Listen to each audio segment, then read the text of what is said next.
So you can sell the property at a higher price today, and that's how you can create equity day one on a property that doesn't have it.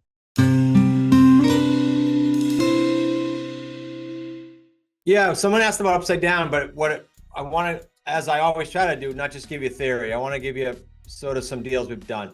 So in 2013, as I alluded to earlier, for those of you that weren't on, when I was really hot and heavy starting this launch, a lot of homes were either at value or upside down, but not grossly upside down. If something's, if someone calls us and it happens, hey, I haven't paid my house in 2 years and there's no equity, and I'm like 200 grand upside down or 100, no.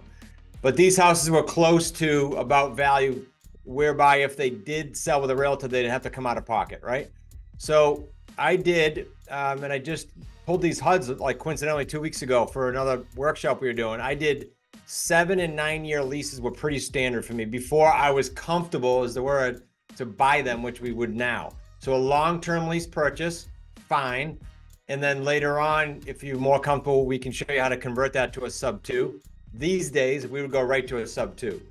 The short answer on anyone upside down is long terms, if it's not grossly upside down. That's one issue.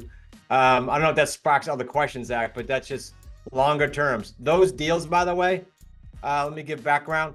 One was a woman from DC, was not hurting financially, had good credit, just didn't want the house anymore in Massachusetts because she was leaving to DC. I tried every few years to get her to transfer the deed and she wouldn't. Most sellers will when they get to know you. She just wouldn't. So we kept it as a lease purchase. I think it went the full 9 years. We cashed out over 6 figures on a house that she couldn't get out of.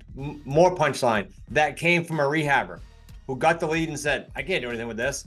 So you will get relationships like that with rehabbers and wholesalers. Zach's actually speaking to their RIA in a couple of weeks. That gentleman's been hanging out with us for a lot of years because he knows we know how to do that. So it just gives you ideas, I hope. No, great point. Just to be like more technical, right? If it's upside down, 2 things need to happen, right? We need the market to appreciate. So to Chris's point, longer terms, and we need the principal to pay down. So it's that simple. Like if those two things happen, you create equity, and that's when we can go eventually get rid of the property. The other interesting thing is we're about to dive into rent to own is you can actually manufacture equity day one on a property that is either upside down or that has no equity. And how do we do that? We're going to do that through a rent to own program because we can sell the property at a higher price than current market because our buyers are locking in their price for the next 2 to 3 to 4 to 5 years, whatever the end of the deal ends up being. So you can sell the property at a higher price today, and that's how you can create equity day one on a property that doesn't have it. There's one additional question in regards to compensation to a realtor.